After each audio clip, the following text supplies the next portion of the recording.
Avis vascular centre మన దేశంలోనే the best varicose vein hospital. సాధారణంగా మనం ఏ హెల్త్ ఇష్యూ వచ్చినా మానసికంగా కానీ శారీరకంగా కానీ ఒక డైటిస్ట్ని కలవడం అయితే ఏంటి, ఒక సైకాలజిస్ట్ని కలవడం అయితే ఏంటి, ఒక న్యూట్రిస్ట్ దగ్గరికి వెళ్ళడం అయితే ఏంటి, ఇలా రకరకాల డాక్టర్స్ దగ్గరికి మనం వెళ్తూ ఉంటాము, సమస్యకు తగ్గట్టుగా చూస్ చేసుకుంటుంటాం. కానీ న్యూట్రిషనిస్టు సైకాలజిస్టు ఇద్దరి కాంబినేషన్ ఇదైతే మనం రేర్గానే చూస్తుంటాం. ఆ రేర్ కాంబినేషన్ పర్సన్ ఎవరైతే ఉన్నారో ఇప్పుడు దానికి సంబంధించిన మేడం నాతో పాటు ఉన్నారు. ఆ మేడం ఎవరంటే న్యూట్రిషనిస్ట్ శ్రీదేవి గారు. ఇప్పుడు మేడంతో మాట్లాడి మనం మంచి మంచి విషయాల గురించి తెలుసుకుందాం. నమస్తే మ్యామ్, ఎలా ఉన్నారు అని అడగకూడదు కూడా, చాలా చక్కగా యాక్టివ్గా మంచిగా కనిపిస్తున్నారు. Thank you. అయినా అడుగుతాను మ్యామ్, ఎలా ఉన్నారు? I'm fine, thank you. Ma'am, కొంచెం ఎల్డిఎల్ ఫ్యాట్ పెరిగింది అనగానే చాలా టెన్షన్ పడిపోతుంటారు. వెంటనే డాక్టర్ని కలవాలి, అమ్మో నాకు ఏమైపోతుందో అని చెప్పి హడావిడి చేస్తుంటారు. నిజంగా దాని గురించి అంత భయపడాలంటారా మ్యామ్? యా, ముందు మనం ఎల్డిఎల్ ఫ్యాట్ గురించి మాట్లాడుకునే దానికంటే ముందు అసలు కొలెస్ట్రాల్ అంటే ఏంటి, ఆ కొలెస్ట్రాల్ పేరు చెప్పగానే చాలామంది భయపడిపోతుంటారు. అదేదో చాలా క్లిష్టమైన లేకపోతే వెరీ బ్యాడ్ మెటీరియల్ అన్నట్టుగా బిహేవ్ చేస్తూ ఉంటారు అవగాహన లోపం మూలాన. కొలెస్ట్రాల్ అనేది ఇట్స్ అ వ్యాక్సీ సబ్స్టెన్స్, ఒక రకమైన కొవ్వు పదార్థం. ఈ కొలెస్ట్రాల్ అనేది మనకి చాలా ఇంపార్టెంట్ అయిన సబ్స్టెన్స్ అన్నమాట. ఎందుకంటే శరీరంలో ఉత్పన్నమయ్యేటటువంటి విటమిన్స్ కానీ, అలాగే మనకి కొన్ని రకాలైన హార్మోన్స్ కానీ, కణాల చుట్టూ ఉండేటటువంటి సెల్ మెంబ్రెయిన్స్ కానీ, వీటన్నిటి ఉత్పత్తిలో కొలెస్ట్రాల్ది ప్రముఖమైన పాత్ర. అండ్ ఈ కొలెస్ట్రాల్ అవసరంలో 80% కొలెస్ట్రాల్ శరీరం తనకి తాను తయారు చేసుకుంటుంది. 20% మాత్రమే మనకి ఆహారం ద్వారా వస్తుంది. కానీ కొన్ని రాంగ్ ఫుడ్స్ తీసుకున్నప్పుడు ఆ శాతం పెరిగే అవకాశం ఉంటుంది. ఈ కొలెస్ట్రాల్ ఏంటంటే శరీరంలోని అన్ని భాగాలకి ట్రాన్స్పోర్ట్ అవ్వడం చాలా ఇంపార్టెంట్. అలా ట్రాన్స్పోర్ట్ అవ్వడానికి, since it is not water soluble, నీళ్ళల్లో కరగదు కాబట్టి బ్లడ్లో వెళ్ళాల్సిన అవసరం ఏర్పడుతుంది. అయితే ఈ బ్లడ్లో ట్రాన్స్ఫర్ చేయడానికి కూడా దానికి ఒక రకమైన ప్రోటీన్ అవసరం. ఆ ప్రోటీన్ని వెహికల్గా తీసుకుని బ్లడ్లో ట్రాన్స్పోర్ట్ అవుతుంది. దాన్ని లైపోప్రోటీన్స్ అంటారు. లైపోప్రోటీన్స్ 2 రకాలుగా ఉంటాయి. ఎల్డిఎల్ ప్రోటీన్ ఒకటి, హెచ్డిఎల్ ప్రోటీన్ ఒకటి. ఎల్డిఎల్ అంటే low density lipoprotein, HDL is high density lipoprotein. మరి ఈ ఎల్డిఎల్ని ఎందుకు మనం బ్యాడ్ కొలెస్ట్రాల్ అనుకుంటాము, ఎందుకు దాని పేరు చెప్పి అది కొద్దిగా ఇంక్రీజ్ అయినప్పుడు ఎందుకు భయపడతాం? కారణం చాలా సింపుల్ అమ్మ. లైపోప్రోటీన్ ఏదైతే ఎల్డిఎల్ లో డెన్సిటీ లైపోప్రోటీన్ ఉంటుందో, దీని గుణం ఏంటి అంటే కొన్నిసార్లు ఎక్కువగా రక్తంలో దాని మోతాదు ఎక్కువగా ఉన్నప్పుడు కొన్ని పదార్థాలతో కలిసి అది గుండెలో ఉన్నటువంటి రక్తనాళాల్లో plaque formation or plaque formation అవుతుంది. అంటే చిన్న స్కేల్స్ లాగా తయారైపోయి అక్కడ పేరుకుపోతుంది అనమాట. అక్కడ పేరుకోవడం మూలాన అథెరోస్క్లిరోసిస్ అని, కరోనరీ ఆర్టరీ డిజీజ్ అని, స్ట్రోక్ అని, ఇలాంటివన్నీ వచ్చేదానికి అవకాశం ఉంటుంది. కాబట్టి ఎల్డిఎల్ అనేది బ్యాడ్ కొలెస్ట్రాల్. అది కనుక మనకి పెరిగినట్లయితే గుండె సంబంధిత వ్యాధులు వచ్చేదానికి చాలా అవకాశం ఉంటుంది. కాబట్టి దాని గురించి తప్పనిసరిగా కేర్ తీసుకోవాల్సిన అవసరం ఉంది. కేర్ తీసుకోవాలి కానీ భయపడాల్సిన అవసరం ఏమీ లేదు. ఎందుకంటే ఇవన్నీ ఆహారం మూలాన వచ్చినవి. ఎల్డిఎల్ అనేది పెరిగింది మన ఆహారం మూలాన వచ్చింది. ఆహారంతోనే సెట్ చేసుకోవచ్చు. దానికి ప్రత్యేకంగా మెడిసిన్ నేను ప్రపోజ్ చేయను. ఎందుకంటే because I'm A therapeutic nutritionist. మేము ఆహారం ద్వారా దాదాపు 80 రకాల జబ్బుల్ని హ్యాండిల్ చేస్తాము, 30 రకాల ఇన్ఫెక్షన్స్ని హ్యాండిల్ చేస్తాము, 12 రకాల క్యాన్సర్స్ని హ్యాండిల్ చేస్తాము, ఇంక్లూడింగ్ అడిక్షన్స్. దాదాపు 15-20 రకాల అడిక్షన్స్, ఫోబియాస్, ఇవన్నీ కూడా మేము ఆహారం ద్వారా హ్యాండిల్ చేస్తాం వితౌట్ మెడిసిన్, వితౌట్ మెడికేషన్. ఎందుకు అంటే నాకున్న ప్రత్యేకత ఏంటి అంటే ఐఎమ్ ఏ సైకోసోమాటిక్ హీలర్ అనమాట. మనిషికి ఉన్న మనసుకి శరీరానికి 2 రకాల రుగ్మతల్ని కూడా ఆహారం ద్వారా మనం సాల్వ్ చేస్తాము. So it is not a problem at all. LDL పెరగడం అస్సలు మంచిది కాదు. పెరిగిందన్న సందర్భంలో ఆహారపు అలవాట్లలో మనకి ఏవి డిఫెక్టివ్ అలవాట్లు ఏమున్నాయి అని చూసుకుని వాటిని సరిదిద్దుకుంటే ఈజీగా తక్కువైపోతుంది. 8 నుంచి 10 వారాల్లో ఈజీగా నార్మల్ లెవెల్కి వచ్చేస్తుంది. అయితే పెరిగితే అనుకున్నాం కదా మేడం, అసలు ఎంత మోతాదు ఉండాలి, దానికి మించి ఎంత పెరిగితే పెరిగినట్టు? అడల్ట్ స్కీమ్ ఎల్డిఎల్ 100 వరకు ఉండడము లిమిటేషన్. సో 125 to 140 వరకు ఇట్స్ అ వార్నింగ్ సిగ్నల్, మనం జాగ్రత్త తీసుకోవాలి. 140 దాటితే మాత్రము it is a serious warning signal that can lead to lot of problems. అది గుండె సంబంధిత వ్యాధుల వైపు మనం వెళ్ళడానికి మనని పూర్తిగా ఇచ్చేస్తుంది అనమాట. కాబట్టి ఎప్పుడైతే మనకి 100 to 140 మధ్యలో ఎల్డిఎల్ వాల్యూస్ చూపిస్తున్నాయో, 150, 140 చూపిస్తున్నాయో, ఇట్స్ ఎ వార్నింగ్ సిగ్నల్ అనమాట. వెంటనే మనము ఆహారపరమైన మార్పులు చేసుకుంటే ఆ లెవెల్ని కిందకి తీసుకొచ్చేసేయచ్చు. అంటే అంత సీరియస్ కండిషన్ లో ఉన్నప్పుడు కూడా వితౌట్ మెడికేషన్ ఓన్లీ ఫుడ్ ద్వారానే ట్రీట్ చేయొచ్చు. ఇది 140, 150 అనేది it is a warning signal అమ్మా. దానికంటే ఎక్కువగా ఉన్నప్పుడు కూడా మనం వెనక్కి తీసుకురావచ్చు. Okay. All kinds of fats can be reduced ఆహారపు అలవాట్లు మార్చడం. ఓకే.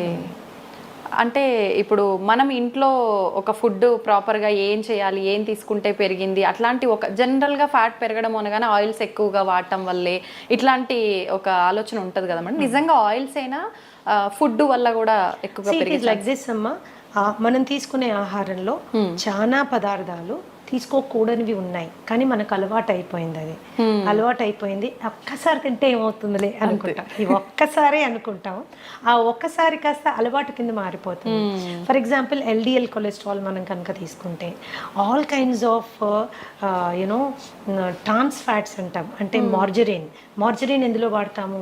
మన పఫ్ మేకింగ్లో, పిజ్జా మేకింగ్లో, చాలా వాటిల్ నాట్స్ ఇన్ పిజ్జా, చాలా బేకరీ ఐటమ్స్లో మార్జరీన్ వాడతారు. అలాగే Dalda is hydrogenated oil. Dalda కూడా, ఈ డాల్డా ఇలాంటివి ప్లస్ బ్రెడ్ స్ప్రెడ్స్ ఇప్పుడు చాలా వచ్చేస్తున్నాయి. ఈజీగా స్ప్రెడ్ అవుతుంది, ఇది సంతోషపడిపోతాం. అది ఈజీగా ఎల్డిఎల్ పెంచేస్తుంది, ఈజీగా కొలెస్ట్రాల్ పెంచేస్తుంది. సో ఇలాంటి కొవ్వు పదార్థాలు మనకి they will do lot of harm అన్నమాట. అలాగే ఈ ఆల్ కైండ్స్ ఆఫ్ జంక్, మైదాతో తయారు చేసినవి. ఇంకొకటి రిఫైన్డ్ ఆయిల్ మీద కూడా చాలా రీసెర్చ్ జరిగింది. రిఫైన్డ్ ఆయిల్ కూడా గుండె సంబంధిత జబ్బులు రావడానికి, ఎల్డిఎల్ పెరగడానికి కాంట్రిబ్యూట్ చేస్తోంది అని సపోర్ట్ చేయడానికి చాలా రీసెర్చ్ ఉంది. చాలా రీసెర్చ్ ఉంది. ఎప్పటి వరకైతే మనము గానుగు నూనెల మీద మనము వంట చేసుకుంటే అలవాటు ఉండిందో అంతవరకు గుండె సంబంధిత జబ్బుల సంఖ్య ఎస్పెషల్లీ ఇన్ ఇండియా చాలా తక్కువగా ఉండేది. గుండె జబ్బు అంటే అది డబ్బును వాళ్ళ జబ్బు అనేవాళ్ళు, కానీ ఈ రోజు ఏంటంటే ప్రతి ఒక్కరికి వచ్చేసరికి అందుబాటులో ఉండే వస్తువులాగా అయిపోయింది. ఎందుకంటే ఫాల్టీ ఈటింగ్ హ్యాబిట్స్ అనమాట. ఆ హ్యాబిట్స్ మూలాన మనకి వచ్చింది. అలాగే రెడ్ మీట్ బాగా ఎక్కువ తినేవాళ్ళు, మటన్, బీఫ్, పోర్క్ ఇలాంటివి చాలా ఎక్కువగా, అంటే వారంలో ప్రతిరోజు తినేవాళ్ళు, అధిక మోతాదులో తినేవాళ్ళు, వాళ్ళల్లో కూడా మనకి తేడాలు కనిపిస్తాయి. వీటిని తగ్గించుకోవాలంటే పీచు పదార్థం ఎక్కువగా ఉండే ఆహారం తీసుకోవాలి. అంటే fresh fruits, vegetables, nuts, seeds ఇలాంటివి తీసుకుంటే ఏమవుతుందంటే ఎల్డిఎల్ లెవెల్స్ తగ్గుతుంది. మామూలుగా రోజు తీసుకునేటటువంటి రీఫైన్డ్ ఆయిల్ని మార్చి గానుగు నూనెలు మనం తీసుకున్నప్పుడు కూడా ఎల్డిఎల్ లెవెల్స్ ఈజీగా కంట్రోల్లోకి వచ్చేస్తాయి. ఓకే. అంటే డైలీ రొటీన్ అనేది మనం ఒకటి ఫాలో అవ్వాలంటారు మేడం, అంతే కదా? కొలెస్ట్రాల్ డైలీ రొటీన్ అంటే నేనేం చెప్తానంటే డైలీ రొటీన్ కంటే కూడా డైలీ తీసుకునే ఆహార పదార్థాలని మనం ప్రాపర్ గా సెలెక్ట్ చేసుకోవడం చాలా ఇంపార్టెంట్. శరీర అవసరాలని దృష్టిలో పెట్టుకొని సెలెక్ట్ చేసుకోవడం చాలా ఇంపార్టెంట్. అంతేగాని టంగ్కి ఎక్కువ ఇంపార్టెన్స్ ఇచ్చి, టేస్ట్కి ఎక్కువ ఇంపార్టెన్స్ ఇచ్చి మనం తీసుకున్నప్పుడు ఏమవుతుంది అంటే అది డెఫినెట్ గా it is going to harm us. అలా అని ఎంతసేపు గడ్డి గాదం ఆకులు అలుములు తిని బతికేసేయాలా, ఇంతేనా లైఫ్ అనుకోక్కర్లేదు. టేస్టీగా ఫుడ్ చేసుకుంటూ ఇంట్లో చేసుకుంటూ తినచ్చు. ఎప్పుడైనా ఒకసారి నెలకో 2 నెలలకో మీరు ఒకసారి ఏదైనా తిన్నప్పుడు శరీరం అడ్జస్ట్ చేసుకుంటుంది. It is very smart. Okay, కానీ రోజు దాన్ని అలవాటు చేసుకుంటే మాత్రం చాలా కష్టం. కొన్ని మార్పులు తెచ్చుకోవాలి. ఓకే. అయితే మేడం, చెడు కొలెస్ట్రాల్ పెరగకుండా ఉండాలంటే మనం ఫుడ్ ఇలాంటివి తీసుకోవాలి. ఎస్డిఎల్ బ్యాలెన్స్డ్గా ఉండాలి అని అంటే ప్రత్యేకించి ఏమైనా ఫుడ్స్ మెయింటైన్ చేయాలంటారా డైలీ లైఫ్ స్టైల్లో? ఇప్పుడు హెచ్డిఎల్ అంటే high density lipoprotein. High density lipoprotein good cholesterol అంటారు. ఎందుకు గుడ్ అంటారు అని తెలుసుకోవడం ఫస్ట్ ఇంపార్టెంట్. ఎందుకంటే ఈ కొలెస్ట్రాల్ యొక్క ప్రాముఖ్యత చాలా ఎక్కువగా ఉంది. అది శరీరంలో మొత్తం అన్ని భాగాలకి వెళ్ళడానికి, రక్తం ద్వారా వెళ్ళడానికి ఈ లైపోప్రోటీన్ మనకి పనికొస్తుంది. అయితే అక్కడక్కడ అవసరానికి మించి కొలెస్ట్రాల్ డిపాజిట్ అయినప్పుడు ఈ హెచ్డిఎల్ యొక్క ప్రత్యేకత ఏంటి అంటే శరీరంలో అన్ని భాగాల్లో ఎక్స్ట్రాగా డిపాజిట్ అయిన కొలెస్ట్రాల్ అంతా తీసుకొని వచ్చి లివర్కి తీసుకెళ్ళిపోతుంది. ఎప్పుడైతే లివర్కి తీసుకెళ్తుందో అక్కడ అది డిఫ్యూజ్ చేసి పడేస్తుంది, క్లియర్ చేసి పడేస్తుంది. సో అది గుండెకి వెళ్ళి అక్కడ మళ్ళీ వేరే సబ్స్టెన్స్తో కంబైన్ అయ్యి అక్కడ ప్లాక్ ఫామ్ అవ్వడానికి అవకాశం లేదు. కాబట్టి గుండె భద్రత కోసం ఈ పర్టిక్యులర్ లైపోప్రోటీన్ చాలా బాగా పనిచేస్తుంది, క్లీన్ చేసేస్తుంది అనమాట. గుండె వరకు కొలెస్ట్రాల్ని వెళ్ళనివ్వదు అనమాట. అందుకని it is called good cholesterol. Good cholesterol. So మనం రోజు తీసుకునే ఆహారాల్లో మనకి చక్కటి కొలెస్ట్రాల్ ఇచ్చే ఆహారాలు చాలా ఉన్నాయి. సో వాటిని మనం ఇంక్లూడ్ చేసుకోవడం. See I always profess an inclusive kind of diet. మనం ఏమేమి తినాలి అనే దాని మీద ఎక్కువగా ఫోకస్ చేయాలి.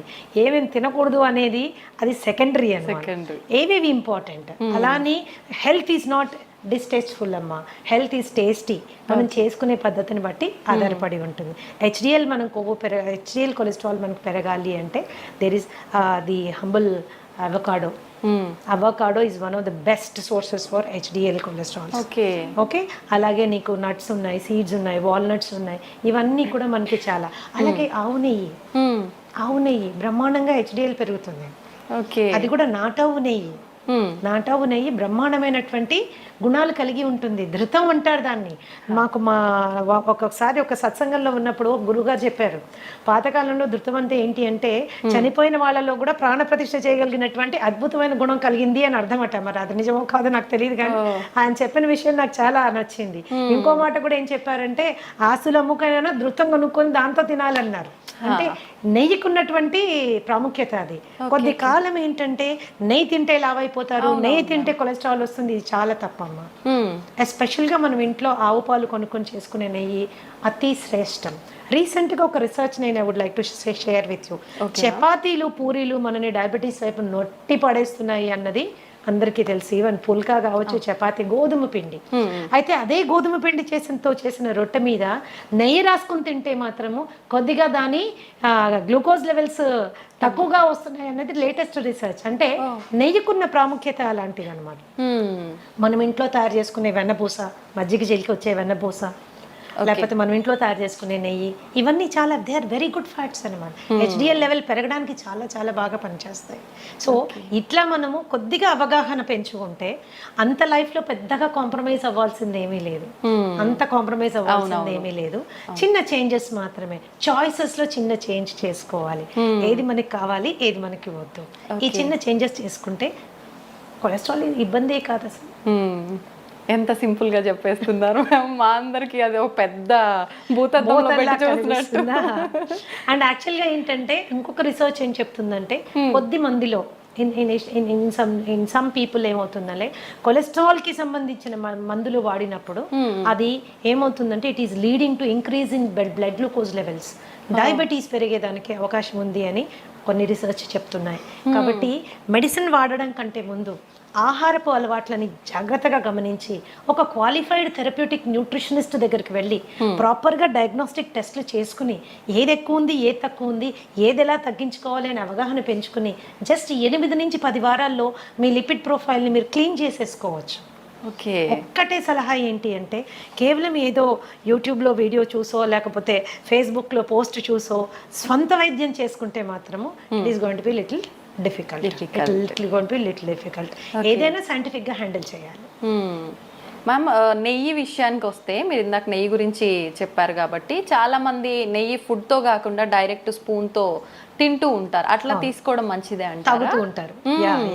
ఎందుకంటే ఆవు నెయ్యిలో ఉండేటటువంటి గుణం ఏంటి ఉందంటే ఇట్ ఈస్ అది డైజెస్ట్ అయ్యాక మనకి బ్యూట్రిక్ యాసిడ్ ఫామ్ అవుతుంది.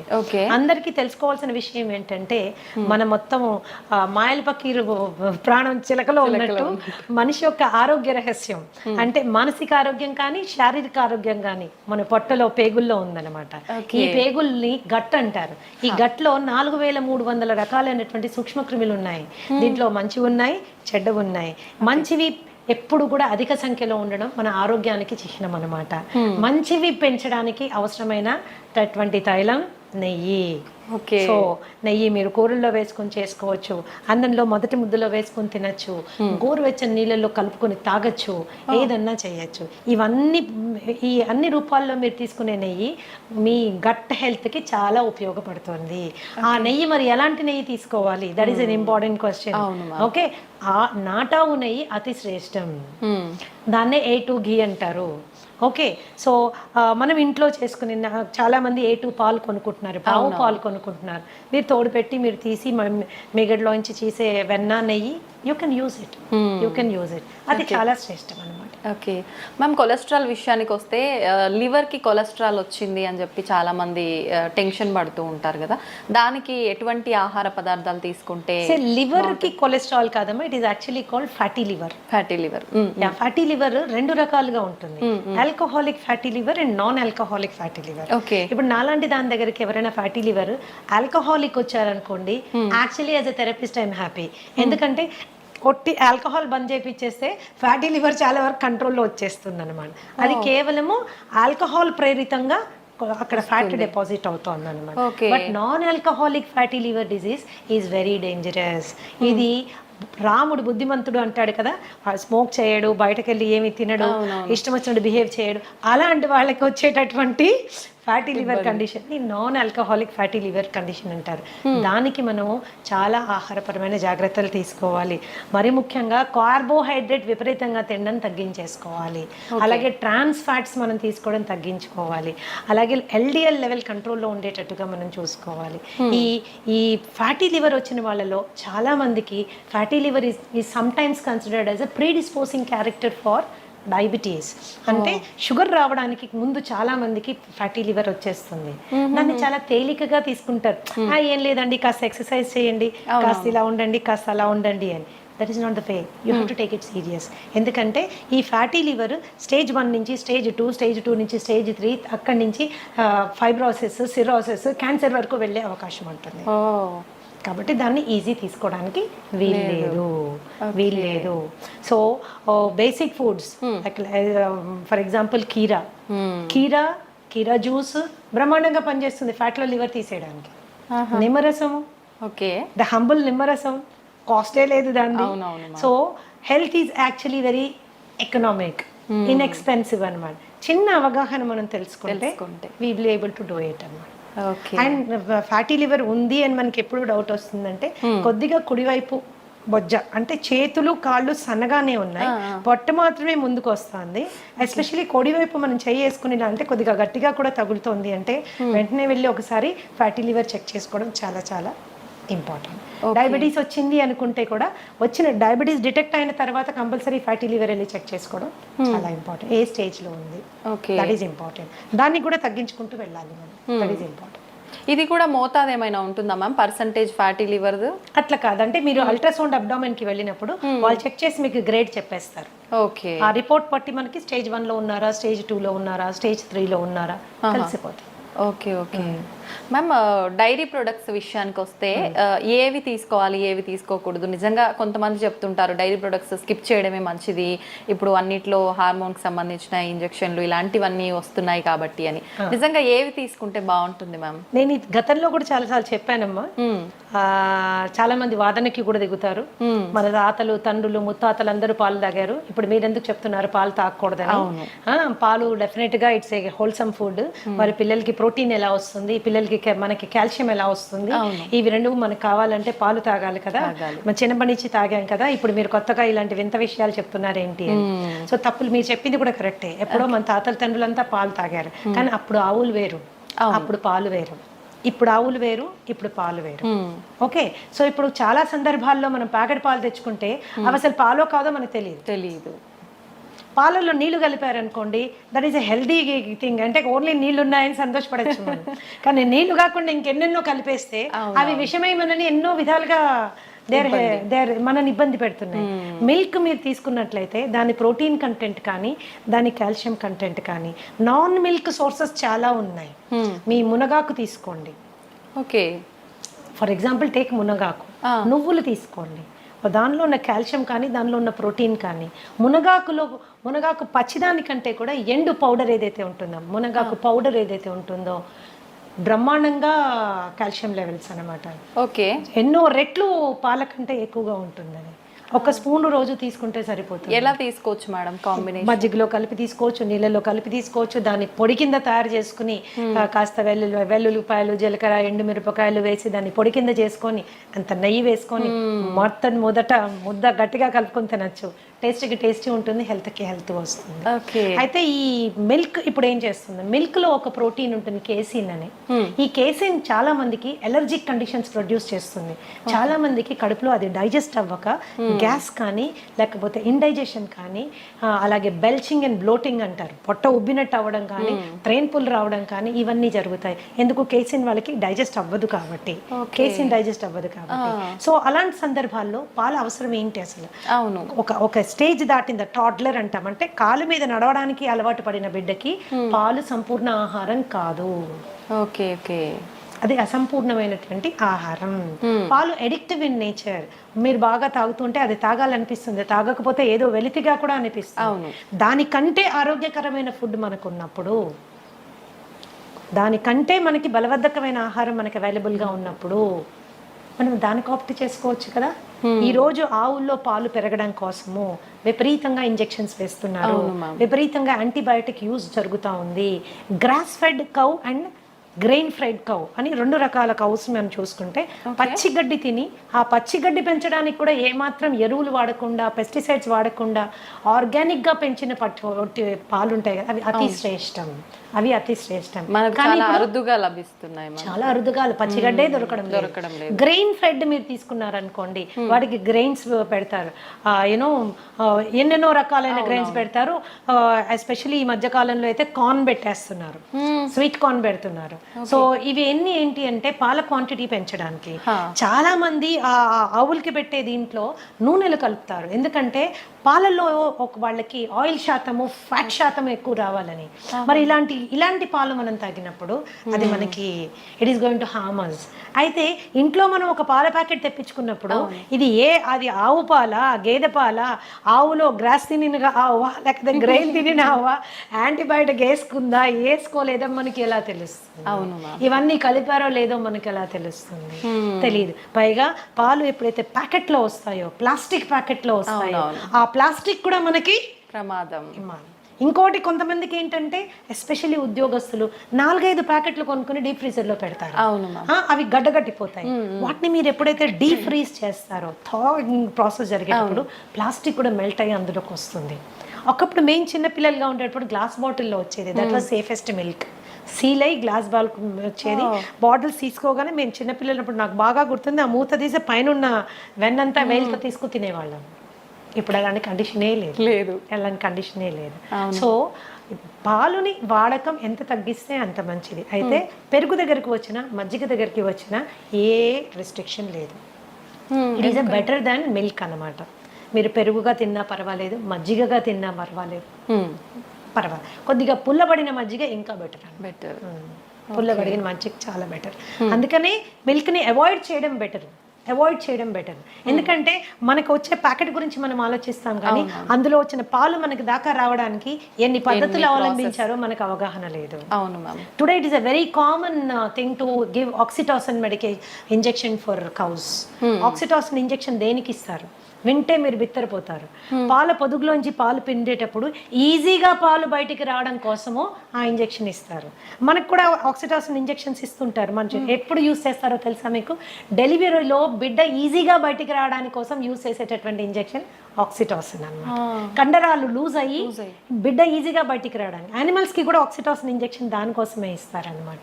బట్ దేనికి వాడుతున్నాం ఈరోజు? ఈజీగా అంటే అది పిండడానికి కూడా మనకు ఓపిక లేదనమాట. దాని బిడ్డను తాగనివ్వడం లేదు మనము, దాని బిడ్డ నోటికాడ పాలు మనం గుంజుకుంటున్నాం. అది కూడా ఈజీగా రావడం కోసం కెమికల్ ఇంజెక్షన్స్ ఇస్తున్నాం. మరి ఇలాంటి పాలు తాగడం అవసరమా? అక్కర్లేదనే చెప్పాలి ma'am. So it's dairy and ఆవు మీద జరుగుతున్నటువంటి ఘోరాల గురించి అది డిఫరెంట్ స్టోరీ. దాని గురించి మాట్లాడుకుంటే పాలు చూస్తే కూడా భయపడిపోతాం అన్నట్టు. అమ్మో బాబాయ్ ఇంత కష్టమైంది, పాలు మనకు అవసరమైంది. That is as simple as that. పాల కంటే బలబద్ధమైన ఆహారం చాలా చాలా ఉంది. You can go towards it. అవి తీసుకోవచ్చు. ఆల్టర్నేట్ మిల్క్స్ కూడా ఉన్నాయి. మీ బాదం మిల్క్, తర్వాత ఈ కోకోనట్ మిల్క్, దాని తర్వాత యూ హ్యావ్ కాజు మిల్క్, రాగి మిల్క్, జొన్న పాలు, మిల్లెట్ పాలు, ఇలా మనకు చాలా ఉన్నాయి విచ్ ఆర్ మోర్ న్యూట్రిషియస్. పాలు దేనికి తాగెత్తున్నామో ఆ న్యూట్రిషన్ ఇవ్వగలిగినవి, ఇంకా ఎక్కువ శాతంలో ఇవ్వగలిగిన పాలు మనకు చాలా ఉన్నాయి. ఓకే. ఇంకా కొంతమంది అడుగుతూ ఉంటారు నన్ను, మేడం పాల ప్యాకెట్లో పాలు తీసుకోమంటారా, లేకపోతే టెట్రా ప్యాక్ తీసుకుంటే ఏమైనా ప్రాబ్లం వస్తుందా? టెట్రా ప్యాక్, టెట్రా ప్యాక్ మీద చాలా హెవీ రీసెర్చ్ జరిగిందమ్మా. టెట్రా ప్యాక్ లో పాలు రీసెర్చ్ చేసినప్పుడు, ఫ్రెష్ మిల్క్ చేసినప్పుడు డెఫినెట్ గా టెట్రా ప్యాక్ లో ఉన్న పాలలో పోషక విలువలు తక్కువ ఉంటాయి అనేది నిర్వివాదాస్పదం. You don't have to discuss about it, it is clear. ఎందుకు అలాగా? పాలు అవి పాస్చరైజ్ చేస్తారు అండ్ హోమోజినైజ్ చేస్తారు. హోమోజినైజ్డ్ అండ్ పాస్చరైజ్డ్ మిల్క్ ఎప్పుడైతే హీట్ చేసి కూల్ చేస్తారో దాంట్లో పోషక విలువలు తక్కువ అయిపోతాయి. కాకపోతే టెట్రా ప్యాక్ లో మీరు తీసుకున్నప్పుడు ఏంటంటే హైజీన్ అండ్ శానిటేషన్ ఎక్కువ, ఇన్ఫెక్షన్ కాజింగ్ జర్మ్స్ కానీ అది మనకి ఉండదు. పైగా ఏమీ అడిటివ్స్ యాడ్ చేయరు దాంట్లో, ఏమీ దాన్ని ప్రిజర్వ్ చేయడానికి ఏమీ బయట నుంచి యాడ్ చేయరు. Okay okay. సో పోషక విలువలు ఫ్రెష్ మిల్క్ కంటే కొంచెం తక్కువైనా అది సేఫ్ మిల్క్ కాబట్టి టెట్రా ప్యాక్ లో మిల్క్ వాడుతూ ఉంటారు. That is how it is. ఇప్పుడు ఫ్రెష్ గా తీసుకున్న పాలు వి డోంట్ నో అవును దాంట్లో ఏమేమి ఉన్నాయో తెలియదు, అందులో ఎన్ని పెస్టిసైడ్ రెసిడ్యూస్ వస్తాయో తెలియదు, ఎన్ని మాన్యూర్ రెసిడ్యూస్ వస్తాయో తెలియదు, బ్యాక్టీరియల్ ఇన్ఫెస్టేషన్ కానీ వైరల్ ఏదైనా మైక్రో ఆర్గానిజం ఉందేమో మనకి తెలియదు. ఓకే.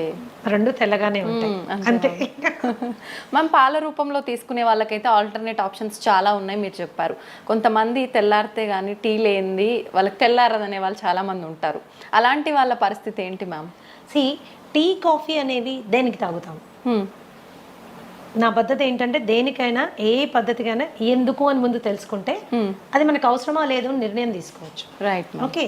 మన డైలీ లైఫ్లో మనకున్న స్ట్రెస్ మూలాన చాలా మందికి హెడేక్స్ రావడము, ఆ స్ట్రెస్ మూలాన మైగ్రేన్స్ రావడము, డల్ గా ఫీల్ అవ్వడము ఇవి అవుతాయి. టీ అండ్ కాఫీలో ఏముంటుంది? కెఫీన్ ఉంటుంది. ఈ కెఫీన్ ఏం చేస్తుంది? నర్వస్ సిస్టమ్ ని టెంపరీగా ఉత్తేజపరుస్తుంది. ఓకే. టెంపరీగా ఉత్తేజపరుస్తుంది. ఎప్పుడో ఒక రోజు ఒక గుక్క తాగినంత మూలాన మనకి పెద్ద వదిలేదు. అది అలవాటు చేసుకుంటే it is addictive in nature. It is addictive in nature అన్నమాట. సో టీ మంచిదా కాఫీ మంచిదా అని కూడా కొంతమంది అడుగుతుంటారు. దీంట్లో నేనేమంటానంటే మీరు పాలు షుగర్ లేకుండా ఏది తాగినా మంచిదే. Okay. Black tea black coffee ఏది తాగినా మంచిదే. ఇంకా మీరు బ్లాక్ టీని చాలా లైట్ గా చేసుకొని దాంట్లో కొద్దిగా నిమ్మరసం యాడ్ చేసుకొని కొన్ని నానబెట్టిన సబ్జా గింజలు వేసుకొని దాంట్లో కొద్దిగా ఒక 2 or 3 leaves ఆఫ్ మింట్ అంటే మన పుదీనా కట్ చేసి వేసుకొని తాగండి, అద్భుతంగా ఎంజాయ్ చేస్తారు. And maybe 1 or 2 times tea తాగడమే ఇంపార్టెంట్ అనుకుంటే బ్రహ్మాండమైన ఆరోగ్యం ఇచ్చే అద్భుతమైనటువంటి పోషక విలువలు ఉండేవి బొచ్చడని టీస్ ఉన్నాయి. For example green tea is the best tea. Okay. Green tea అంటే డిప్ టీ కాదండి. గ్రీన్ టీ ఆకులు తెచ్చుకోవాలి, ఒక చిన్న ఇన్ఫ్యూజర్ కొనుక్కోండి. అంటే ఒక కప్పులో ఇంకో కప్పు ఉంటుంది, దానికి చిన్న హోల్స్ ఉంటాయి. దాంట్లో మనం గ్రీన్ టీ లీవ్స్ ఒక స్పూన్ వేసుకుని హాట్ వాటర్ వేసుకుంటే ఇన్ఫ్యూజ్ అయ్యి the best thing will come on. Green tea is anti inflammatory and it is anti cancerous. మన మెటబాలిజంకి చాలా బాగా పనిచేస్తుంది. You know it is good for everything. కానీ ప్రతిదీ తీయగా ఉండాలంటే కష్టం. ప్రతిదీ తీయగా ఉండాలంటే మనకి కష్టం. సరే తీయగా ఉండాలి అనుకుంటే మీరు దాంట్లో న్యాచురల్ రా హనీ వేసుకోవచ్చు. బట్ అది ఇంకొక స్కామ్. మనకి ఏది హనీయో ఏది బెల్లం మడ్డో ఏది యూనో చక్కెరపాకమో మనకి తెలుసుకోలేము, అంత టైం కూడా లేదు. That is how it is. Organic గా చేసినటువంటి బెల్లం పౌడర్ కొంతమంది వాడుకుంటారు, పర్వాలేదు, అది కూడా పర్వాలేదు. As long as remaining conditions అన్ని నార్మల్ గా ఉన్నప్పుడు మనకి ఇవన్నీ పెద్దగా కాంట్రిబ్యూట్ అవ్వాలి. రిమైనింగ్ కండిషన్స్ నార్మల్ పెట్టుకోవడం చాలా ఇంపార్టెంట్. ఎన్నో రకాల టీ ఉందమ్మా. ఫర్ ఎగ్జాంపుల్ హైబిస్కస్ టీ అని ఉంటుంది, మందార పువ్వులు ఆకులు రెక్కలతో చేసింది. జాస్మిన్ టీ ఉంది. There are so many teas. మేమైతే మా ట్రీట్మెంట్ ప్రొసీజర్స్లో దాదాపుగా నేను 25 రకాల టీలు వాడతాను. ఓకే. ఇవి మంచి ఆరోగ్యం వైపు నా క్లయింట్స్ అందరినీ తీసుకెళ్ళడానికి చాలా ఉపయోగపడుతుంది. మచ్చా టీ అని ఉంటుంది. ఫైబ్రాయిడ్స్ ఉన్నవాళ్ళు, యూటరైన్ ప్రాబ్లమ్స్ ఉన్నవాళ్ళు, మెన్స్ట్రల్ సైకిల్ రెగ్యులర్గా లేని వాళ్ళు ఇలాంటి టీ తీసుకోవచ్చు. ఇలాంటి టీ తీసుకోవచ్చు. సాంఫ్ టీ అని ఇస్తాము. డైజెషన్ సరిగ్గా లేని వాళ్ళు, అరుగుదల చాలా తక్కువగా ఉన్నవాళ్ళు, తినగానే వాళ్ళకి విపరీతమైన ప్రాబ్లం ఉన్నవాళ్ళు, కాన్స్టిపేషన్ ఉన్నవాళ్ళు, వీళ్ళందరికీ సాంఫ్ టీ ఇస్తాము. లైక్ ఆస్తమా, బ్రీదింగ్ ప్రాబ్లమ్స్ ఉన్నాయి అండ్ డైజెషన్ ఇష్యూస్ ఉన్నాయి, ఇలాంటి వాళ్ళకి జింజర్ టీ ఇస్తాము. అలాగే ఆకుల టీ తీసుకున్నారంటే అది పెద్ద టాపిక్ అన్న. దాదాపుగా 100 రకాల టీస్ గురించి మనం మాట్లాడుకోవచ్చు. అవి మనకి ఎంత చీపు, ఎంత హెల్త్ ఇస్తాయి అన్న దాని మీద క్లియర్గా డిస్కస్ చేసుకోవచ్చు అనమాట. So general coffee and tea కంటే కూడా మీరు ఇలాంటి కైండ్ ఆఫ్ వాటిని అలవాటు చేసుకుంటే అదేదో వెచ్చగా తాగాలి అనే ఒక కోరిక తీరుతుంది, హెల్త్ కూడా ఎఫెక్ట్ అవ్వదు. 1-2 సార్లు టీ తాగితే ప్రాణ నష్టం ఏమీ లేదమ్మా, అదే పనిగా తాగితేనే. ఓకే, మీరు కాఫీ తాగాలి అనుకుంటే black coffee is a better option than with tea. And లేదు పాలు కావాలి, పాలు లేకుండా నేను చేయలేను ఫిక్స్ అయ్యారనుకోండి, ఓట్ మిల్క్తో తాగండి, కోకోనట్ మిల్క్తో తాగండి, ఆల్మండ్ మిల్క్తో తాగండి. ఆప్షన్స్ ఉన్నాయి, తెలుసుకోవడము చేసుకోవడమే అంతే. ఓకే, ఖచ్చితంగా మనం ముందు ముందు వీడియోలో టీస్ గురించి కూడా టాపిక్ చేసుకుందాం మ్యామ్. ఓకే మ్యామ్, మీరు అన్ని రకాల హెల్త్ ఇష్యూస్కి 80 దగ్గర చెప్పారు. హెల్త్ ఇష్యూస్కి ఓన్లీ ఫుడ్ తోటే ట్రీట్ చేస్తుంటాము అని చెప్పి. డయాబెటీస్కి కూడా అలానేనా మేడం? డయాబెటీస్ వచ్చిన వాళ్ళు ఖచ్చితంగా లైఫ్ లాంగ్ మెడిసిన్ వాడాల్సిందే అని అంటుంటారు కదా, దానికి కూడా ఫుడ్ ద్వారా తగ్గించవచ్చు అంటారా? యాక్చువల్గా మనం చాలా అందరు చూసే వ్యూవర్స్ కూడా గమనించాల్సింది ఏంటంటే, డయాబెటీస్ రావడానికి 2 ప్రధానమైన కారణాలు. ఒకటి ఫాల్టీ ఈటింగ్ హ్యాబిట్స్, సరైన ఆహారపు అలవాట్లు లేకపోవడం. ఓకే. 2 మనసులోను కలిగేటటువంటి భావాలని, భావోద్వేగాలని మన శరీరం పైన ఇన్ఫ్లుయెన్స్ పెట్టేంతగా పెంచి పోషించుకోవడం, కంట్రోల్ చేసుకోవడానికి సరైన అవగాహన పెంచుకోకపోవడం. ఓకే, ఇవి 2 విషయాలు. అంటే ఒకప్పుడు స్ట్రెస్ అంటే ఏంటమ్మా, stress is a necessary evil of life. దాన్ని ఫ్లైట్ ఆర్ ఫైట్ ఇమోషన్ అనేవాళ్ళు. అంటే కొన్ని వేల సంవత్సరాల క్రితం ఈ శరీరం ఫస్ట్ టైం ఫామ్ అయినప్పుడు మనకు ఒకటే స్ట్రెస్ ఉండేది. అదేంటి, ఏదైనా యానిమల్ వచ్చి మనం చంపేసేది, లేదా మనం ఏదైనా యానిమల్ చంపి తినేసేవాళ్ళం. ఇదే స్ట్రెస్, ఇంతకు మించి ఇంకేం స్ట్రెస్ లేదు. ఆ స్ట్రెస్ సిచ్యువేషన్ వచ్చినప్పుడు ఏమయ్యేది, శరీరంలో ఉన్నటువంటి శక్తి అంతా చేతుల్లోకి కాళ్ళల్లోకి వచ్చేసేది. ఎందుకు, చేతులతో కొట్లాడాలి, కాళ్ళతో పరిగెత్తేది పోవాలి. ఈ 2 మనకి కావాల్సినటువంటి సందర్భం ఉండేది. కానీ ఇప్పుడేంటి, జీవితంలో అందరూ లయన్స్ టైగర్లే. బాస్ ఒక లయన్ టైగరే, భార్య ఒక లయన్ టైగరే, భర్త కూడా లయన్ టైగరే, ఆఖరికి పనమ్మాయి కూడా లయన్ టైగరే. సో వీళ్ళందరూ కలిసి మనకి ఎన్నో రకాలైన స్ట్రెస్ క్రియేట్ చేస్తున్నారు. అయితే ఈ పరిస్థితుల్లో ఏమవుతుంది, ఎప్పుడైతే ఎనర్జీ చేతుల్లోకి కాళ్ళల్లోకి రావాలో, శరీరం ఇంటెలిజెంట్గా ఏం చేస్తుంది, మిగతా అవసరం లేని సిస్టమ్స్ని షట్ డౌన్ చేస్తుంది, బంద్ చేస్తుంది. బంద్ చేసినప్పుడు ఏమవుతుంది, ఫస్ట్ సిస్టమ్ ఏంటి బంద్ అయ్యేది, డైజెస్టివ్ సిస్టమ్. అందుకనే స్ట్రెస్ఫుల్గా ఉన్నప్పుడు తిన్నది అరగదు, తిన్నది అరగదు, ఒక రకంగా మనకి డిఫరెంట్ గా ఉంటుంది. ఓకే, ఎందుకు అది క్లోజ్ అయిపోయింది. తర్వాత అది రిలాక్స్ అయిపోయి మళ్ళీ స్టార్ట్ అయినప్పుడు ఏంటి, మళ్ళీ అంటే డైజెషన్ ప్రాసెస్ కొద్దిగా ఆగి జరుగుతుంది అనమాట. It is not giving us proper ఇది. అండ్ ఇంకొకటి, డయాబెటీస్కి వచ్చేసరికి చాలా మంది ఓన్లీ 3 రకాల టెస్టులు చేసుకొని ఆ డయాబెటీస్ని హ్యాండిల్ చేయాలనుకుంటారు. అంటే for example fasting sugars, post lunch sugars, ఇప్పుడు HbA1c, ఈ 3 మాత్రమే చేసుకుని వాళ్ళు డయాబెటీస్ని కంట్రోల్ చేసుకోవడానికి రకరకాల మందులు తీసుకుని ముందుకు వెళ్తూ ఉంటారు. నేనేమంటానంటే, ఏ జబ్బు మనకి వచ్చినా రూట్ కాజ్ తెలుసుకోవడం చాలా ఇంపార్టెంట్. నాకు డయాబెటీస్ ఎందుకు వచ్చింది, వై. సో మా దగ్గర మేము ట్రీట్మెంట్ చేసేటప్పుడు కూడా ఖచ్చితంగా రూట్ కాజ్ అనాలిసిస్ అని 13 రకాల బ్లడ్ టెస్టులు చేయిస్తాం to understand the inside of a person, లోపల ఏం జరుగుతోంది. చాలా మటుకు మనకి అవుట్వర్డ్గా మనకి సిమ్టమ్స్ తెలియవు. అవును ma'am, we don't feel it. వెళ్ళి చెక్ చేసుకుంటే కానీ మనకి తెలియదు. That is how it is. And ఈ డయాబెటీస్ వచ్చిన వాళ్ళు టైప్ 2 డయాబెటీసా, టైప్ 1 డయాబెటీసా, బేసిక్ వాళ్ళు తెలుసుకోవాల్సి ఉంటుంది మనకి. ఒకవేళ టైప్ 2 డయాబెటీస్ మనం మాట్లాడుకుంటే C-పెప్టైడ్ అని ఒక టెస్ట్ ఉంటుంది. సీరం ఫాస్టింగ్ C-పెప్టైడ్ అంటే ఏం భోజనం చేయకుండా C-పెప్టైడ్ టెస్ట్ చేసుకుని ఆ C-పెప్టైడ్ వాల్యూ మనకి ప్యాంక్రియాస్ ఎంత పనిచేస్తుంది, ప్యాంక్రియాస్ పని చేయకపోవడం మూలానే డయాబెటీస్ వస్తుంది. కాబట్టి ప్యాంక్రియాస్ పనితీరు ఏ విధంగా ఉంది, ఎంత ఇన్సులిన్ ప్రొడ్యూస్ చేయగలుగుతుంది అనేది ఎస్టిమేట్ చేయడము very very very very important. అది ఎప్పుడైతే మనం ఎస్టిమేట్ చేసుకుంటామో, ప్యాంక్రియాస్ ప్రొడక్షన్ బాగానే ఉంది అనుకుంటే 100% మనకి డయాబెటీస్ రివర్సిబుల్ అవుతుంది. If you C peptide value is 1 and more, ఏది fasting C peptide value 1 and more ఉంటే కనుక 100% మనం ఆ డయాబెటీస్ని రివర్స్ చేసుకోగలము. కానీ 1 కంటే కిందకి వెళ్ళిపోతున్నప్పుడు, 5.5 కంటే కిందకి వెళ్ళిపోతున్నప్పుడు it is going towards type 1 diabetes అన్నమాట. ఈ టెస్ట్ చేయకుండా, ఈ నిర్ధారణ కాకుండా దాన్ని హ్యాండిల్ చేయడం అనేది నా ప్రకారము I feel it's a defective way of looking at it. Okay okay, and మనం అనుకుంటాం వైట్ రైస్ తినడం మూలాన, ఇంకోటి తినడం మూలాన, షుగర్ తినడం మూలాన. చాలా మంది నా క్లయింట్స్ వచ్చి చెప్తాను, నేను షుగరే తినట్లేదు మేడం, ఎప్పుడో మానేసాను, నోరు కట్టేసుకున్నాను, అయినా షుగర్ పెరిగిపోతుంది అని. సో మీరు ఏం తిన్నా అది షుగర్ కింద మారుతుంది, ఓకే ఏం తిన్నా అది షుగర్ కింద మారుతుంది. అంటే మరి అన్ని తినడం మానేసేమా? చాలా మంది ఈ షుగర్ పేషెంట్స్ వీక్ అయిపోతారు, ఎందుకంటే భయపడిపోతారు. అమ్మో ఇది తిరిగితే షుగర్ పెరుగుతుంది, అది తింటే షుగర్ పెరుగుతుంది, అది తినకూడదు, ఇది తినకూడదు, అది మానేయండి, ఇది మానేయండి. అది కాదు, ఫస్ట్ లోపల ఏం లోపాలు ఉన్నాయో తెలుసుకోవాలి. ఓకే, లోపల ఏం లోపాలు ఉన్నాయో తెలుసుకోవాలి. వైటమిన్ డి లెవెల్స్ ఎన్ని ఉన్నాయో మనకు తెలియాలి. And there is direct and indirect relationship between vitamin D levels and diabetes.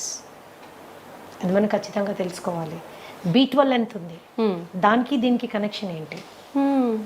Yeah, vitamin C, దాని పరిస్థితి ఏంటి, దానికి డయాబెటీస్కి కనెక్షన్ ఏంటి? Lots of research is available.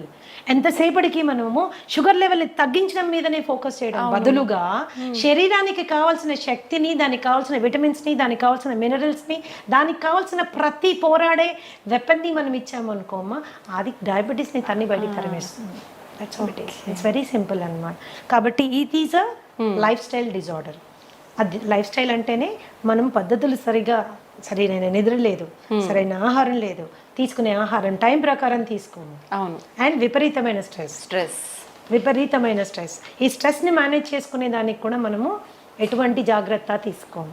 అందుకే మా దగ్గరికి వచ్చినప్పుడు మేము ఏం చేస్తామంటే డయాబెటీస్ని మేము వెనక్కి తీసుకెళ్లే టైంలో, because I'm a psychosomatic healer, ఖచ్చితంగా మానసిక ఒత్తిడిని తగ్గించేటటువంటి ఆహారము, శారీరకమైనటువంటి అవసరాలు అంటే దాని vitamins and mineral balances support చేసేటటువంటివి పెట్టుకుంటూ వెళ్తాం. కాబట్టి ఓకే, ధనాధన్ షుగర్ లెవెల్స్ పడడం స్టార్ట్ అవుతాయండి. ఒకసారి షుగర్ లెవెల్స్ పడడం స్టార్ట్ అయితే మెడికేషన్ డోసేజ్ నెమ్మదిగా తగ్గించుకుంటూ వెళ్తాను. ఒకసారి అలా తగ్గించుకుంటూ వెళ్ళి 1 fine day ఆ మెడిసిన్ ఎత్తిపడేస్తాను. ఓకే, ఈ స్టేజ్ని రెమిషన్ స్టేజ్ అంటారు. Remission is purely temporary stage of health. Okay, so చాలా మందికి ప్రాబ్లం ఏమొస్తుందంటే తగ్గి నార్మల్ అవ్వగానే తగ్గిపోయిందే కదా, సో సింపుల్ అనేసి మళ్ళీ నెక్స్ట్ డే నుంచి అన్ని మొదలు పెడతారు. పైనుంచి అయితే ఒక కంప్లైంట్ చేస్తారు, ఏంటి మేడం ఇది మళ్ళీ తినగానే వచ్చేసింది. నువ్వు ఫస్ట్ తిన్నావు కాబట్టి ఇది వచ్చింది, ఫస్ట్ ఫాల్టీగా తిన్నావు కాబట్టి ఇది వచ్చింది, కరెక్ట్ చేసుకున్నావు కాబట్టి తగ్గిపోయింది, కరెక్ట్ చేసుకుని మళ్ళీ బ్యాక్ వెళ్ళావు కాబట్టి మళ్ళీ వస్తుంది. సో నేనేమంటానంటే ఒక రెమిషన్ స్టేజ్ రాగానే మనం తీసుకున్న జాగ్రత్తని కనీసం 1 సంవత్సర కాలం గనక మనం అలాగే మెయింటైన్ చేసుకోగలిగితే అది రివర్సల్ అయిపోతుంది. ఓకే, అది రివర్సల్ అయిపోతుంది. డయాబెటీస్ తగ్గించుకోవడానికి ఆడ మగ తేడా లేదు, వయస్సుతో తేడా లేదు, మీ డయాబెటీస్ వయస్సు కూడా తేడా లేదు. అది 20 ఏళ్ళ నుంచి ఉంది, 15 ఏళ్ళ నుంచి ఉంది, 30 ఏళ్ళ నుంచి ఉంది, నేను టాబ్లెట్లు వేసుకుంటున్నాను, ఇన్సులిన్ వేసుకుంటున్నాను, ఏ దాన్నైనా మనం వెనక్కి పట్టుకెళ్ళచ్చు. చిన్న పిల్లల్లో కూడా ఇప్పుడు చిన్న పిల్లల కండిషన్ డిఫరెంట్ అమ్మా, that is called type 1 diabetes. Okay, type 1 diabetes వచ్చినప్పుడు మనము again C peptide fasting post lunch 2 చేసుకుంటాము. సి పెప్టైడ్ వాల్యూ చాలా తక్కువ ఉంటుంది. ఆ చాలా తక్కువ ఉన్నప్పుడు ఏంటంటే ఇన్సులిన్ ప్రొడ్యూస్ చేయలేకపోతుంది ప్యాంక్రియాస్ లో ఇన్సులిన్ రావడం లేదు కాబట్టి వాళ్ళు డయాబెటీస్ పార్ట్ వెళ్ళిపోయారు. సో ఈ పరిస్థితుల్లో మనం వాళ్ళకి 3 times వాళ్ళు ఇన్సులిన్ వేసుకోవాల్సి ఉంటుంది. ఇలాంటి పిల్లలకి అద్భుతంగా ఇన్సులిన్ రిక్వైర్మెంట్ తగ్గించేటటువంటి ఆహారం మనం ఇవ్వచ్చు. Regeneration therapy for type 1 diabetes కూడా ఉంది, కాకపోతే దాని పర్సంటేజ్ 100% అని మనం గట్టిగా చెప్పలేము. Okay, so regeneration therapy is also possible. అంటే టైప్ 1 నుంచి కూడా మనం కొద్దిగా వాళ్ళని బెటర్ టైప్ 2లోకి తీసుకెళ్లేటటువంటి సిపెప్టైడ్ని పెంచేటటువంటి ఫుడ్ కూడా ఉంది. But the success rate is about 40 to 50%. It is not around 100%. Many other contributing factors ఉన్నాయి కాబట్టి, చాలా కాంట్రిబ్యూటింగ్ ఫ్యాక్టర్స్ ఉన్నాయి కాబట్టి that is how it is. అయితే ఈ మధ్యకాలంలో విపరీతంగా తిండి పిల్లలకి మనం పెట్టే తిండి మూలాన మనమే మన చేతుల ద్వారానే మనమే వాళ్ళని డయాబెటీస్ వైపు నెట్టుతున్నాము. నాకు తెలిసిన ఒక బాబుకి కేవలం వాడు రోజు అడిగాడని, రోజు ఇవ్వమని గొడవ చేశాడని వాళ్ళ తాతగారు డైలీ ఒక కూల్ డ్రింక్ తాగించడం మూలాన, అలా 2 నెలలు తాగించడం మూలాన ప్యాంక్రియాస్ ఫెయిల్ అయిపోయింది. టైప్ 1 డయాబెటిక్ అయిపోయాడు. బిడ్డ ఓన్లీ 15 ఏళ్ళు. రాబోయే 60-70 ఏళ్ళు వాడు ఇన్సులిన్ వేసుకుంటానే వేసుకుంటానే ఉండాలి. మేనేజ్ చేయాలి. సో మన ప్రేమని రాంగ్ ఫుడ్స్ రూపంలో చూపించకూడదు. ఎప్పుడో నెలలో ఒకరోజు తాగాడు ఏం జరగదు, కానీ రోజు తాగితే వాడి రక్తనాళాలు తెరిచి విషం పోసినట్టే లెక్క. Junk food is like that.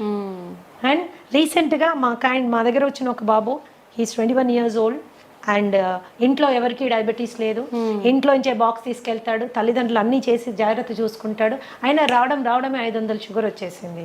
ఏంటి అని ఎంత అడిగినా చెప్పలేదు.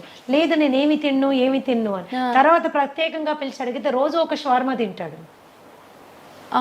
షవర్మా తినడం వల్ల షుగర్ ఫెయిల్ అయింది, డైజెస్టివ్ సిస్టమ్ ఫెయిల్ అయిపోయింది.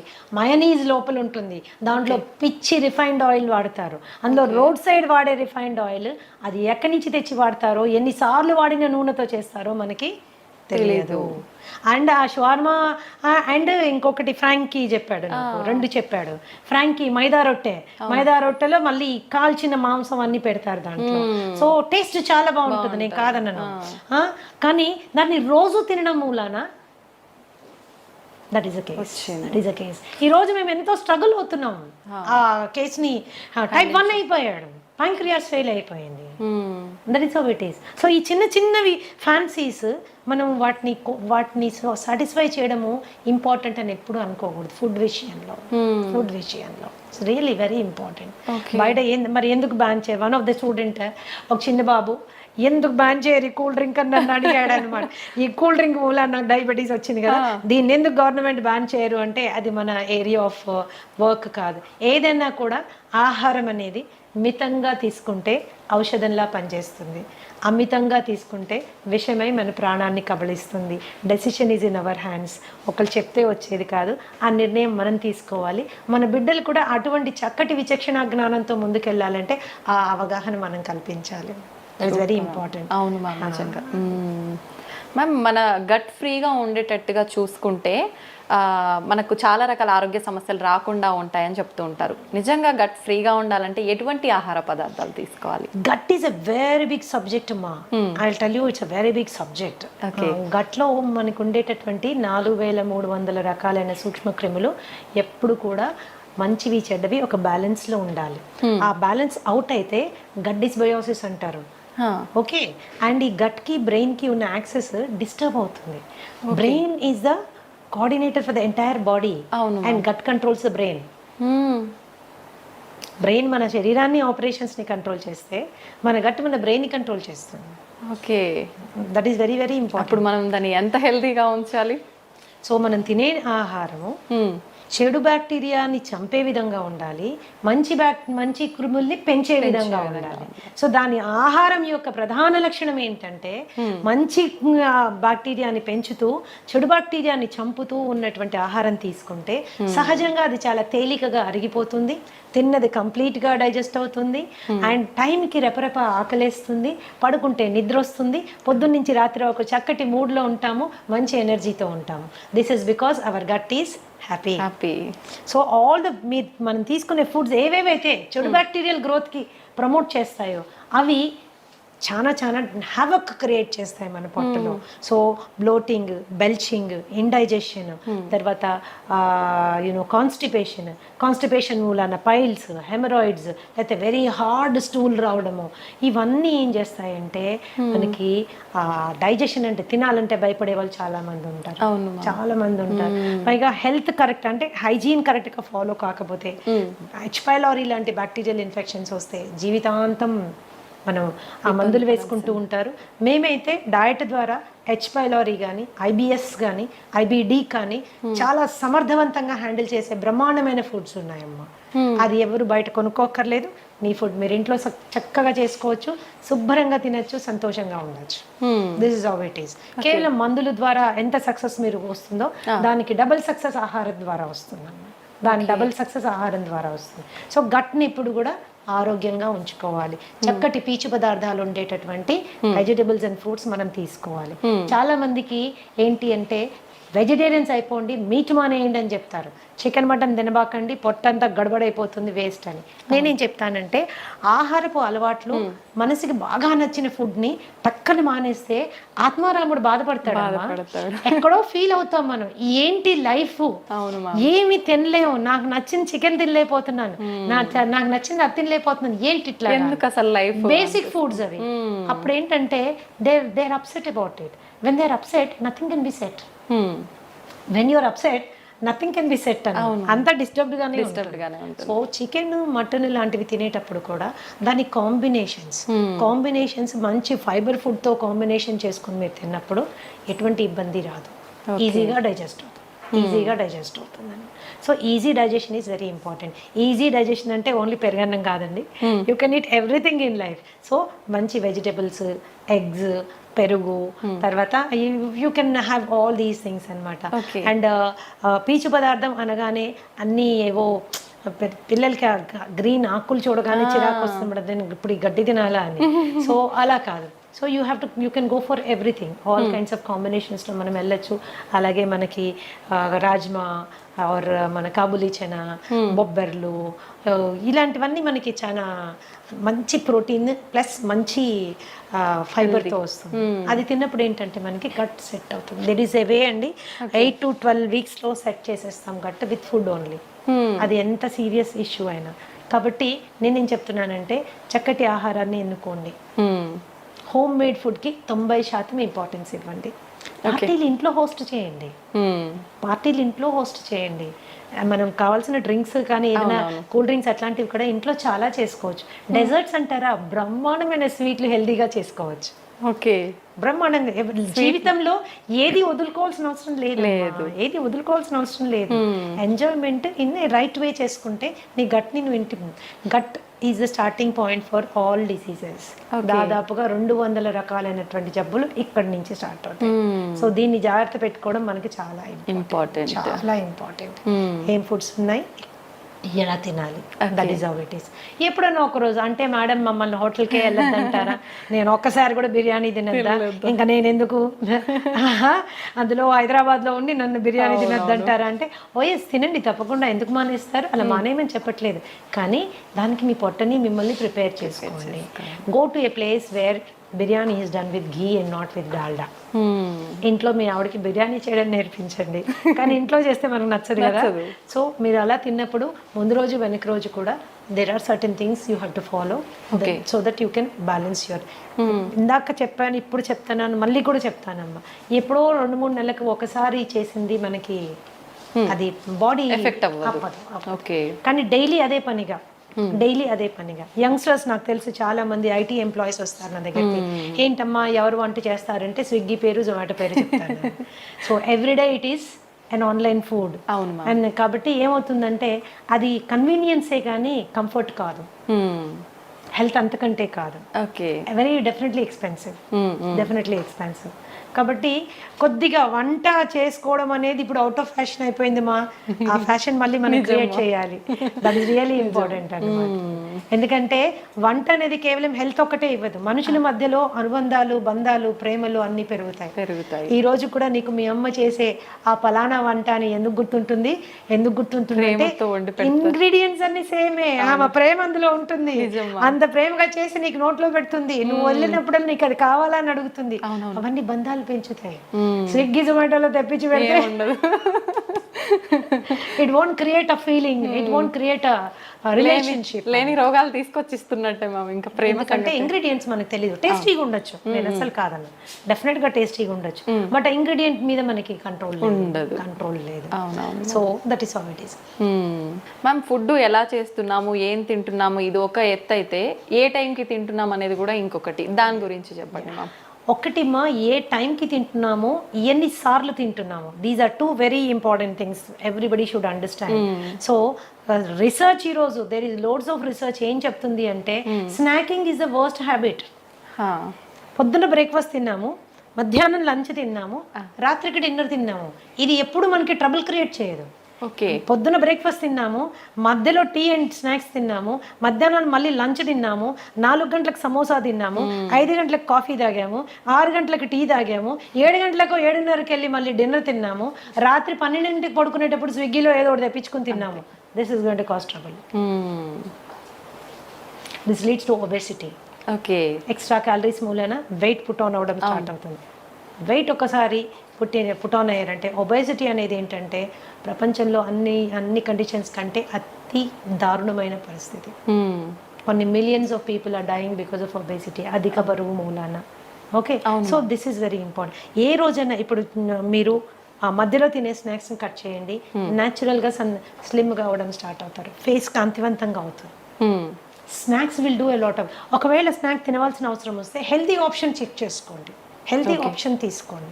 ఎప్పుడైతే మీరు బాగా డీప్ ఫ్రైడ్ మైదాతో చేసినటువంటి సమోసాస్, కచోరీస్ ఇలాంటివి తిన్నారనుకోండి, తిన్న 10 నిమిషాల లోపల సివియర్ డిహైడ్రేషన్ అవుతుంది.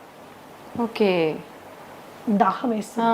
ఆ దాహం వేయగానే మనం ఏం చేస్తాం, కూల్ డ్రింక్ తాగుతాం. ఈ కూల్ డ్రింక్ తాగితే ఏమవుతుంది, బొచ్చడంత sugar will go into your bloodstream. There is a spurt, sudden గా రేజ్ అవుతుంది, అవసరం లేని క్యాలరీస్ అన్ని. ఆ టైంకి మీరు టెంపరీగా ఎగ్జైటెడ్గా ఉంటారు. తర్వాత ఏమవుతుంది, 15 నిమిషాల లోపల ఈ రైజ్ అయింది టక్కని పడిపోతుంది. It causes irritation, anxiety and depression. Okay. It is a cycle అన్నమాట. ఇది మన ఆలోచన విధానాన్ని, ఆహారపు అలవాట్లని, శరీర ఆరోగ్యాన్ని మొత్తంగా డిస్టర్బ్ చేసి పడేస్తున్నాను. సో ఆ టైంలో మీరు ఏదైనా హెల్దీ తీసుకోండి, ఫ్రూట్ తినడం అలవాటు చేసుకోండి. ఆకలి వేస్తుంది కదా, ఒక అరటిపండు తినండి, ఒక ఆపిల్ తినండి, దాంతోపాటు సీడ్స్ నట్స్ ఒక డబ్బాలో వేసుకొని పెట్టుకోండి, ఒక గ్రీన్ టీ పెట్టుకోండి, ఒక 3-4 స్పూన్లు నట్లు సీడ్లు తిని చక్కగా ఒక గ్రీన్ టీ తాగండి. కడుపులో ఫిల్లింగ్గా ఉంటుంది, హ్యాపీగా ఉంటుంది, హెల్దీ కూడా. అలాగే there are so many fillers. ఇప్పుడు మీ ఫూల్ మఖానా కానీ, మురమురాలు కానీ, అట్టుకులు కానీ, వీటితో ఎన్నో రకాలైనటువంటి హెల్దీ గ్యాసెస్ రాకుండా ఉండేటటువంటి చేసుకోవచ్చు. మరీ ఆకలి వేస్తుంది అనుకున్నప్పుడు తినచ్చు, అట్లాంటి నో ప్రాబ్లమ్ అబౌట్ ఇట్. కానీ ఆ టెంపరీగా రోడ్ మీద దొరికే బజ్జీలు, పునుగులు అండ్ యూనో సమోసాలు, వాడెవర్ అన్నీ దొరుకుతాయి, అది మాత్రము స్కిప్ చేయాలి. చాలా ఘోరం అది. With due respect to all those people, అది మనకి పడినప్పుడు దాన్ని వదిలేసుకోవడం ఉత్తమమైన విషయం ఇంకొకటి లేదు. And night 7:30 to 8 o'clock is the best time to have your dinner. ఎప్పుడు గుర్తుంచుకోండి, పడుకునే టైంకి, భోజనం చేసిన టైంకి మధ్యలో 3 గంటల వ్యవధి ఉండాలి. మీరు 7 గంటలకల్లా తిన్నారనుకోండి, 10కి పడుకోవచ్చు. ఓకే. 8కి తిన్నారనుకోండి, ఆఫీషియల్గా మీరు 11కి పడుకోవాలి. అవును. 9కి తిన్నారనుకోండి, 12 ఏమవుతుంది, డైజెషన్ మొత్తం డిస్టర్బ్ అవుతుంది, యువర్ స్లీప్ సైకిల్ డిస్టర్బ్ అవుతుంది. ఇలా జరగడానికి వీల్లేదు. You have to remember that. And quantity ఎంత ఏంటి అనేది కూడా మనకి ఎంత అవసరం. ఒకటే రకమైన ఫుడ్ తినే అలవాటు చాలా మందికి ఉంటుంది. కూర నచ్చితే స్టార్టింగ్ నుంచి ఎండింగ్ వరకు అదే కూర, ఇంకొకటి ఏదో నచ్చితే అటు నుంచి అదే కూర. సో ఒక బ్యాలెన్స్డ్ డైట్ ప్లేట్ అనేది మనము మెయింటైన్ చేసుకోవాలి, అన్నీ ఉండేటట్టు చూసుకోవాలి, ఆల్ కైండ్స్ ఆఫ్ థింగ్స్. ఇప్పుడు టైం మనకి లేదు, అన్నిటికీ మన బాస్ కోసం టైం ఉంది, ఉద్యోగం కోసం టైం ఉంది, టార్గెట్స్ కోసం టైం ఉంది, కానీ మన కోసం మనకి టైం లేదు. సో ఈ థాట్ ప్రాసెస్లో కూడా కొద్దిగా మనం మార్పు తెచ్చుకోవాలి. యంగ్స్టర్స్ మరి ముఖ్యంగా ఏంటంటే మంచి తెలివితేటలతో ముందుకెళ్తున్నారు, పెద్ద ఉద్యోగాలు చేస్తున్నారు, లక్షల్లో సంపాదిస్తున్నారు, కానీ వాళ్ళ శరీరం గురించి వాళ్ళు పట్టించుకోవడానికి వాళ్ళకి టైం ఉండదు. దాన్ని ఎలా అయినా అకామిడేట్ చేసుకోవాలి. బ్రేక్ఫాస్ట్ కూడా సాధ్యమైనంత త్వరగా, మీల్కి మధ్యలో 3 గంటల గ్యాప్ ఉండాలి. 3 గంటల టైంలో మీరు కావాలంటే మంచినీళ్ళు తాగొచ్చు, సింపుల్. కావాలంటే మంచినీళ్ళు తాగొచ్చు. మరి ఏదైనా వర్క్ ప్రెషర్ మూలన కొద్దిగా తలనొప్పి వస్తుంది అన్నప్పుడు గ్రీన్ టీ తాగొచ్చు, జింజర్ టీ తాగొచ్చు, ఒక గ్లాస్ మజ్జిగ తాగొచ్చు, ఒక గ్లాస్ కొబ్బరి నీళ్ళు తాగొచ్చు. Okay, these are the best alternatives. ఆ స్నాకింగ్ మానేసేయాలి. ఎస్పెషల్లీ డయాబెటీస్ ఉన్న వాళ్ళైతే మీరు స్నాకింగ్ మానేసిన వెంటనే మీకు కనీసం ఒక 10-20 యూనిట్లు షుగర్ తగ్గుతుంది అనమాట. Okay, that's how it is. These are the important factors you have to remember. ఎప్పుడు బ్రేక్ఫాస్ట్ చక్కగా హెవీగా తీసుకోండి, దానికంటే కొద్దిగా తక్కువగా లంచ్, లైట్గా డిన్నర్. ఓకే లైట్గా dinner so that you don't store all that on to your and తినగానే పడుకోవడము, తినగానే అరగంటలోనే నడిచేస్తుంటారు, అలా చేయకండి ప్లీజ్. 1.5 hour గ్యాప్ వచ్చాక కానీ మీరు నడవడానికి వీల్లేదు. ఓ that is how it is. So ఇవి బేసిక్ మీల్ పీరియడ్స్ మీరు అండ్ మీకు నచ్చిన విధంగా మీరు తీసుకోవచ్చు. ఒక జనరల్ హెల్త్ ఫార్ములా చెప్తాను, ఒక general health formula which is good for everybody. So మనము ఇండియన్స్ ఏంటంటే especially south Indians starch oriented అంటే కార్బ్ ఓరియంటెడ్ డయట్లో మనం ఉంటాము. ఇప్పుడు మనకు అంతా రిఫైన్డ్ అండ్ పాలిష్డ్ ఫుడ్ కాబట్టి అది చాలా వరకు not doing lot of harm కాబట్టి ఒక చిన్న రేషియోలో మనం ఆహారం తయారు చేసుకోవచ్చు. ఏంటది? 20% ఫుడ్ కార్బోహైడ్రేట్. మీరు అందులో అన్నం తింటారో, ఒక పులక తింటారో, లేకపోతే ఒక జొన్న రొట్టె తింటారో, మీరు ఏం తింటారో ఒక 20% నుంచి 25% వరకు కార్బ్స్ వచ్చేటట్టు తినండి.